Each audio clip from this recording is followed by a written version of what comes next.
Hello student, स्वागत है आपका। जय हिंद, वंदे मातरम। जैसा कि मैंने आपसे बोला था कि जयशंकर प्रसाद का पहले शॉर्ट जीवन परिचय दिया जाएगा, उसके बाद इसका पूरा लॉन्ग परिचय दिया जाएगा, जिससे कि आपको बहुत ही आसानी से चीज़ें समझ में आए। तो आइए देखते हैं। देखिए कितने बार आया हुआ क्वेश्चन है। 2013, 15, 17, 18, 19, 20, 22। ठीक है, 22 तक आया हुआ है। तो मान लीजिए 24 में आने की पूरी फुल संभावना है। ठीक है बच्चों, तो आइए समझते हैं इसमें क्या क्या होना चाहिए, क्या नहीं होना चाहिए। ठीक है, सबसे पहले इनका जीवन परिचय हम लोग लिखेंगे, उसके बाद इनका साहित्यिक परिचय लिखेंगे, फिर इनकी रचनाएं जो हैं उन रचनाओं को जानेंगे। ठीक है बच्चों, तो आइए जानते हैं। तो सबसे पहले बताया गया है कि जयशंकर प्रसाद जो जी हैं छायावादी काव्य के प्रवर्तक हैं या छायावाद के कवि हैं, ऐसा कह सकते हैं आप। जो है इनका जन्म माघ शुक्ल द्वादशी, मतलब माघ शुक्ल द्वादशी मतलब 12 होता है, सन 1946 ईस्वी में, और 30 जनवरी सन 1889 में। ये वाला आपका बुक में दिया होगा। ठीक है, काशी के धनी महादानी परिवार में हुआ था।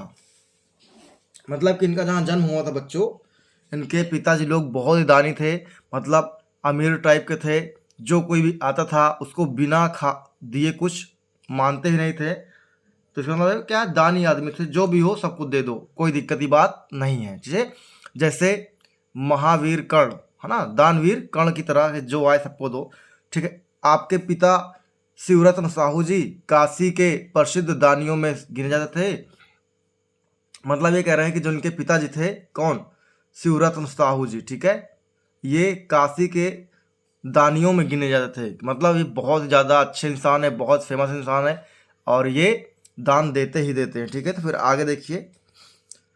फिर बालक प्रसादों की अवस्था अभी 12 वर्ष ही थी, मतलब जयशंकर प्रसाद जी की उम्र 12 साल थी, और तभी इनके पिता देवी प्रसाद का स्वर्गवास हो गया। ठीक है, मतलब तभी इनके पिता देवी प्रसाद का निधन हो गया, और 15 वर्ष की अवस्था में माता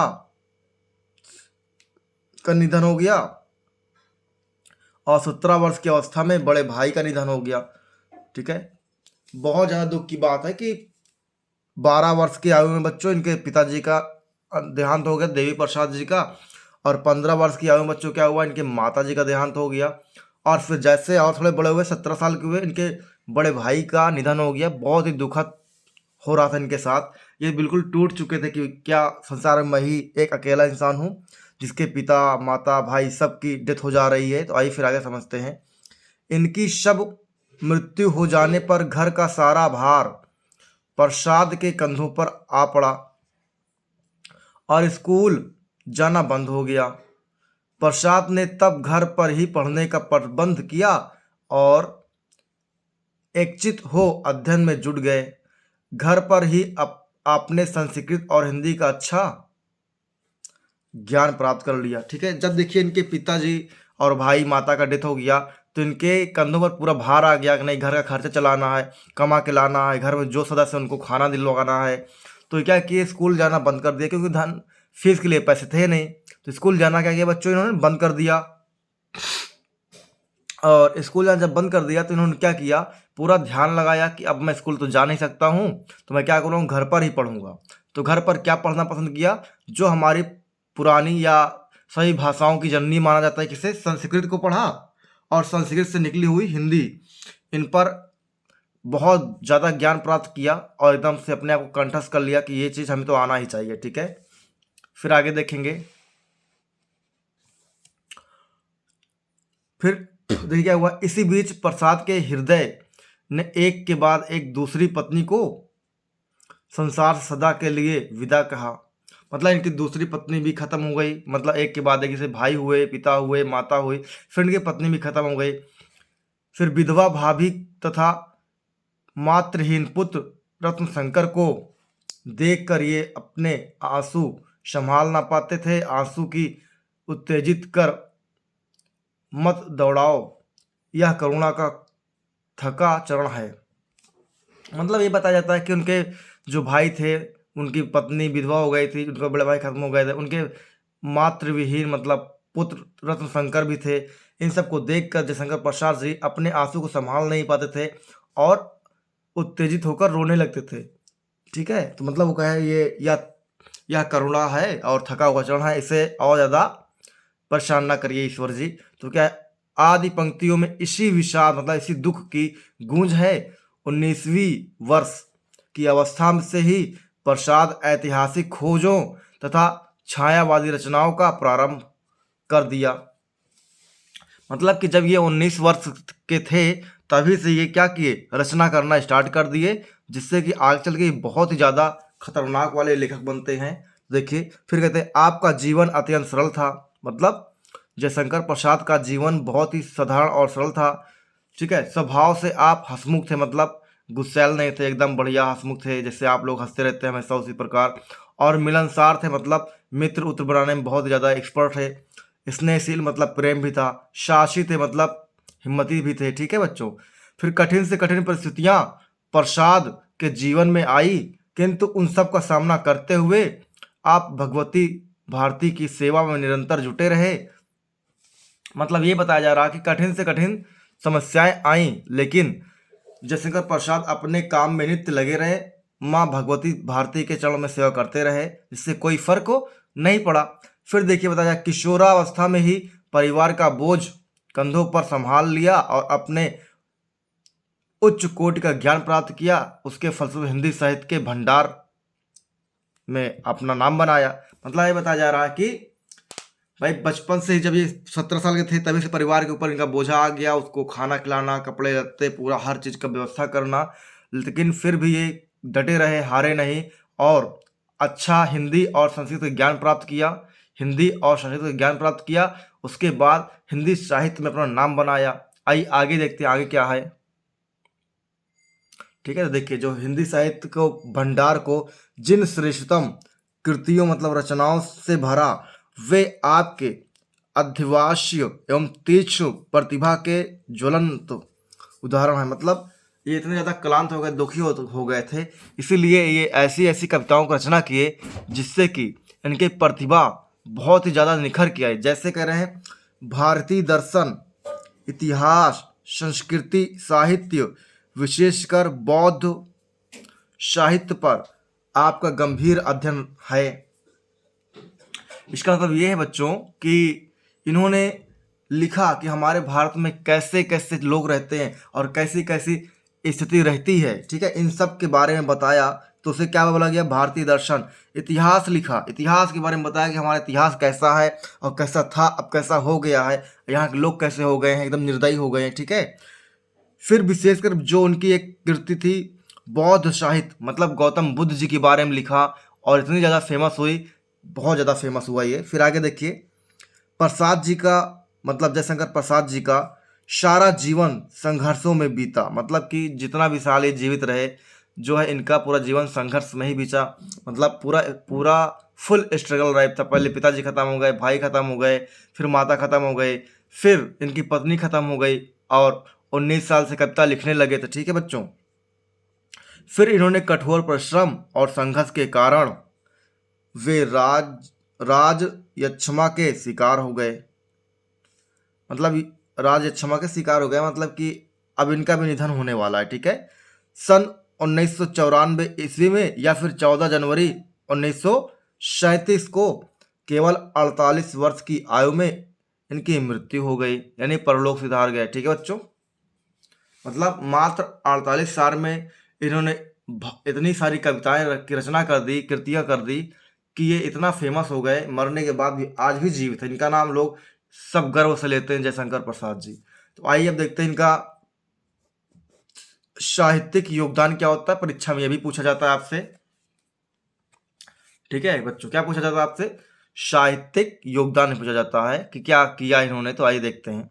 देखिए जयशंकर प्रसाद जी आधुनिक हिंदी साहित्य की गौरवपूर्ण विभूति है। मतलब कि इनका कहने का मतलब ये है कि जो मॉडरेट हिंदी चल रही है उसमें ये राजा हैं। क्या है, राजा हैं। कौन, जयशंकर प्रसाद जी राजा हैं और राजा की तरह लिखते थे, आज राजा की तरह फेमस भी हैं, इसमें कोई दो राय नहीं है। और फिर बताया जाए ये छायावाद के प्रवर्तक है, मतलब खोजकर्ता हैं या पिता हैं, कुछ भी कह सकते हैं, और उन्नायक प्रतिनिधि कवि हैं, और आगे बढ़कर ये लोगों का प्रतिनिधित्व करते थे, और जो कोई किसी में कमियां रहती थी उन कमियों की दूर करते थे। फिर देखिए प्रसाद जी ने अपने काव्य में मानवीय मूल्यों की प्रतिष्ठा की है, मतलब कि इन्होंने ये भी किया है जो अपनी रचना की काव्य में उसमें मानव के मूल्यों को समझाया है और बताया भी है। ठीक है बच्चों, फिर आगे देखिए, जैसे कामायनी में मनु को संकीर्णता के धरातल से ऊपर उठाकर आनंद की व्यापक भूमि तक ले जाया गया। मतलब ये बताया जा रहा है जो कामायनी इनका काव्य बहुत ही फेमस काव्य है, उसमें मनु एक बहुत ही हताश किरदार बताया गया है, और उसको फिर एकदम निचले पायदान से शून्य से लेकर पूरा आसमान तक ले जाया गया है इनकी कविताओं में। उसको मैं पढ़ाऊंगा तो आप समझिएगा कितना मजेदार है टॉपिक।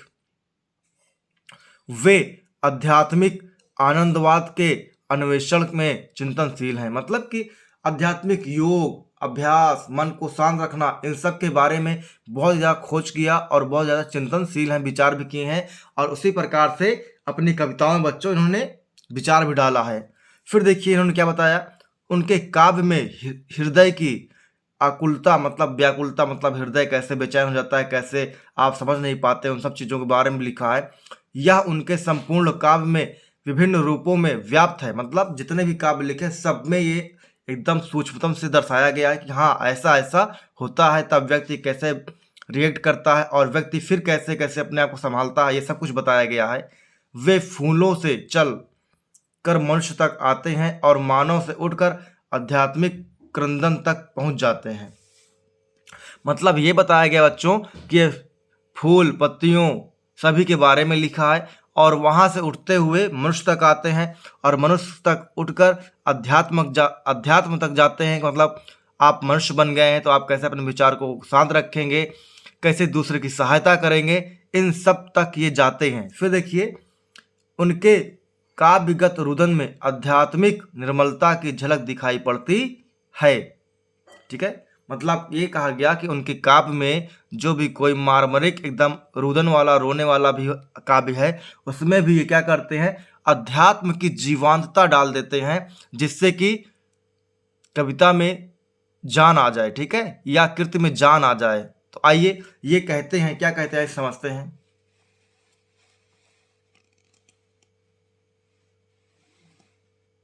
ठीक है, तो ये कहते हैं ये सब स्फुलिंग है मेरी, इस ज्वालामय जलन के कुछ शेष चिन्ह है केवल मेरे उस महामिलन के।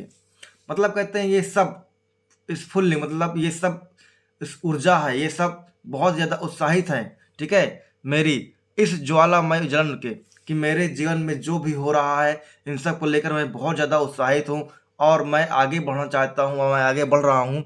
कुछ विशेष चिन्ह हैं, कुछ विशेष चिन्ह हैं केवल मेरे उस महामिलन के। मतलब कह रहे कि अब जो मैं आगे बढ़ रहा हूँ, अब मैं केवल विशेष चिन्ह रह गए हैं जो मेरे मिलन के अंतिम क्षण आ गया है। ठीक है, तो आगे देखिए फिर इनकी यहाँ तक हो गया है। अब इसमें यहीं तक हम लोग समझेंगे, ये सब कोई मतलब नहीं यहाँ तक। अब क्या समझेंगे, इनकी रचनाओं के बारे में समझेंगे। क्या समझेंगे बच्चों, इनकी रचनाओं के बारे में समझेंगे। तो आइए देखते हैं इनकी रचनाएं क्या क्या थी। तो इनकी रचनाओं में जैसे काव्य था, नाटक था, कहानी भी लिखे हैं। ठीक है, काव्य है, नाटक है, कहानी है, उपन्यास लिखा है, निबंध लिखा है। ठीक, आदि साहित्य के समस्त अंगों को इन्होंने लिखा है, बाकायदे अच्छे ढंग से लिखा है। ठीक है, फिर उसी जैसे आपको ये सब नहीं लिखना। ठीक है, पूरा यहाँ लिखना है काव्य, नाटक, कहानी, उपन्यास, निबंध। ठीक है, फिर आइए देखते हैं क्या क्या लिखा है। काव्य में क्या लिखा है, पॉइंट नंबर 1 काव्य में क्या लिखा है। जैसे चित्राधार लिखा है, कानन कुसुम लिखा है, करुणालय लिखा है, महाराणा का महत्व लिखा है, प्रेम पथिक लिखा है, झरना, लहर, आंसू, कमायनी लिखा है। अब इसे इसमें से आप फेमस क्या जानते हैं, क्या क्या है बच्चों। तो सबसे ज़्यादा फेमस है आपका झरना, लहर, आंसू, कमायनी, और थोड़ा और चल लेंगे तो प्रेम पथिक भी इम्पोर्टेंट है आपका। मतलब ये क्वेश्चन आ सकते हैं परीक्षा में। ठीक है, चलिए फिर नाटक के बारे में समझते हैं कि नाटक कौन सा लिखा है।